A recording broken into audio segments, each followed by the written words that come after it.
Learning Outcome 1. AC1.1 Recognize equipment used to manage venue capacity. To manage venue capacity effectively, various equipment and tools can be used. Here is some commonly used equipment to recognize and control venue capacity. Ticketing systems. Ticketing systems play a crucial role in managing venue capacity. They help track the number of tickets sold or scanned to ensure the venue does not exceed its maximum capacity. These systems can be electronic or manual, providing a reliable way to monitor and control the number of people entering the venue. Access control gates, barriers. Access control gates or barriers regulate the flow of people entering or exiting a venue. These can include turnstiles, electronic gates, or physical barriers. This equipment helps maintain controlled entry and prevent unauthorized access. People counting systems. People counting systems use various technologies, such as infrared sensors or video analytics, to track the number of people entering or exiting a venue. These systems provide real-time data on occupancy levels, allowing venue staff to monitor and manage capacity effectively. Digital signage, displays. Digital signage or displays at the entrance or around the venue can provide real-time updates on the current capacity status. This helps attendees and staff know the occupancy levels and any restrictions. Queue management systems. Queue management systems help manage crowd flow and ensure a smooth entry process. These systems include equipment like stanchions, barriers, or ropes to create organized queues, preventing overcrowding and facilitating the efficient movement of people. Floor markings and signage. Clear floor markings and signage can indicate proper distancing and capacity limits within different venue areas. This helps guide attendees and ensures compliance with social distancing measures. Digital reservation systems. Digital reservation systems allow attendees to book or reserve their entry time slots in advance. This helps distribute the crowd evenly throughout the day and prevents overcrowding during peak hours. Mobile apps or software. Venue management apps or software can provide real-time updates on capacity levels, enable online ticketing or reservations, and facilitate communication between staff and attendees. CCTV surveillance. Closed-circuit television, CCTV, cameras can be strategically placed to monitor the crowd and detect potential overcrowding or safety hazards. CCTV footage can also be used for post-event analysis and crowd management improvements. It's important to note that the specific equipment used may vary depending on the venue, event type, and local regulations. It's essential to comply with any legal requirements and guidelines set by relevant authorities when implementing and using this equipment to manage venue capacity effectively. Learning Outcome 1.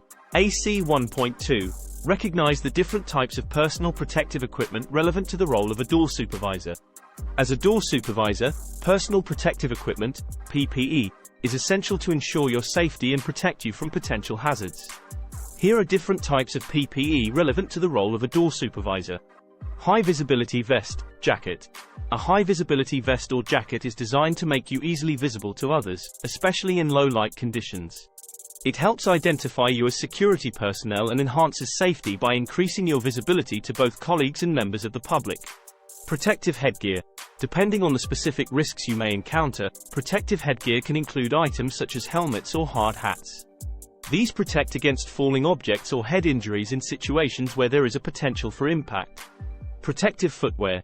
Sturdy and protective footwear is essential to safeguard your feet from hazards such as heavy objects, slippery surfaces, or sharp objects. Door supervisors commonly use safety boots or shoes with reinforced toes and slip-resistant soles. Gloves. Gloves provide hand protection and are essential for various tasks. They can protect against cuts, abrasions, chemicals, and potential contact with bodily fluids. Different types of gloves are available, including cut-resistant, disposable, or chemical-resistant gloves, depending on the specific risks you may face. Eye and face protection. Safety glasses, goggles, or face shields protect your eyes and face from potential hazards such as flying debris, chemicals, or physical assaults. These protective equipment items help prevent eye injuries and maintain clear vision. Hearing protection. Door supervisors often work in environments with high noise levels, such as clubs or concerts. Earplugs or earmuffs can protect your hearing from prolonged exposure to loud noises, reducing the risk of hearing damage or loss. Respiratory protection. In situations with airborne hazards such as dust, smoke, or chemicals, respiratory protection is crucial. This can include dust masks, respirators, or self-contained breathing apparatus, SCBA. depending on the nature of the hazard and the level of respiratory protection required. It's important to note that the specific PPE requirements may vary depending on the nature of the venue, local regulations, and the risks associated with your role as a door supervisor. Consult with your employer, follow organizational policies, and adhere to relevant safety guidelines to determine the appropriate PPE for your work environment and tasks. Learning Outcome 1. AC1.3. State the purpose of using body-worn cameras, BWC. Body-worn cameras, BWC, aim to provide an objective and visual record of interactions and events involving law enforcement officers, security personnel, or individuals in various situations. Here are some critical purposes of using BWC. Accountability and transparency. Body-worn cameras promote accountability and transparency in law enforcement and security operations. The recorded video footage can provide an unbiased and accurate account of incidents, ensuring that actions and decisions are documented and can be reviewed if needed. Evidence collection and documentation. BWCs capture real-time video and audio recordings of encounters, which can serve as valuable evidence in investigations, legal proceedings, or internal reviews. The footage can help corroborate statements, provide a detailed record of events, and support decision-making. Officer, security personnel training and evaluation. BWC footage can be used for training, allowing supervisors to review and provide feedback on an officer's performance, communication skills, and protocol adherence. It can serve as a tool for self-assessment and continuous improvement for law enforcement and security personnel. De-escalation and conflict resolution. The presence of BWCs can influence the behavior of both officers, security personnel, and the public, potentially leading to the de-escalation of conflicts. Knowing their actions are being recorded may encourage individuals to behave more cooperatively, and officers, security personnel may exercise better judgment and professionalism.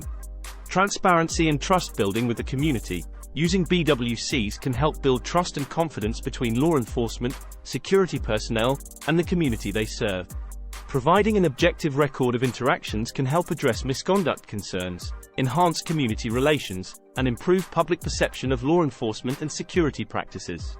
Officer, security personnel safety. BWCs can enhance officer and security personnel safety by acting as a deterrent to potential aggressors. Knowing they are being recorded may discourage individuals from engaging in violent or aggressive behavior, reducing the risk of incidents and facilitating de-escalation efforts. It is important to note that the use of BWCs should adhere to legal and ethical considerations, including privacy rights, data storage and retention policies, and guidelines for accessing and using recorded footage. Clear policies and procedures should be in place to ensure proper use, maintenance, and storage of BWC data while respecting the rights and privacy of individuals involved. Learning Outcome 1.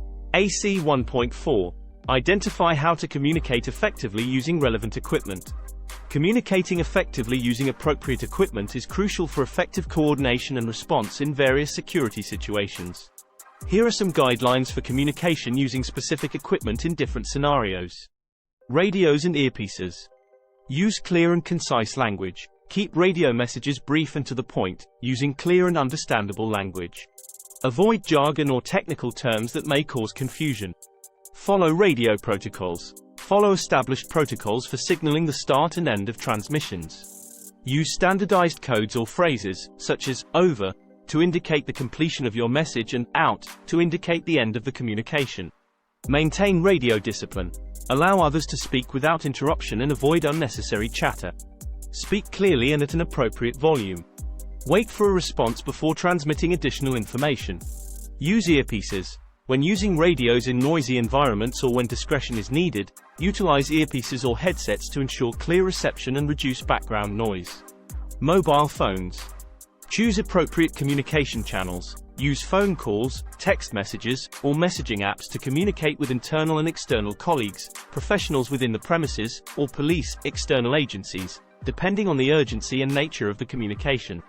Be concise in text messages. When sending text messages, keep them brief and focused. Use appropriate language and avoid abbreviations or acronyms that may cause confusion. Prioritize urgent incidents. When using mobile phones, promptly address critical incidents by calling or sending immediate notifications to the relevant parties. Clearly convey the urgency and necessary details to ensure a swift response. Internal telephone systems. Identify the purpose of the call. When using internal telephone systems, clearly state the drive to ensure that the person on the other end understands the nature of the communication. Speak clearly and slowly. Enunciate your words and speak moderately to ensure clarity during telephone conversations. Use appropriate telephone etiquette. Be courteous and professional when phone communication.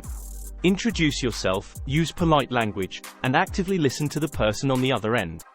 Methods to communicate clearly and accurately over a radio network include: use radio protocols to signal the start, end of transmissions. Adhere to established protocols, such as using precise phrases like over and out to indicate the beginning and end of your message.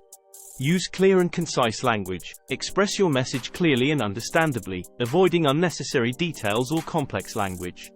Ensure clear and effective communication. Speak directly into the microphone, ensuring proper transmission and avoiding background noise.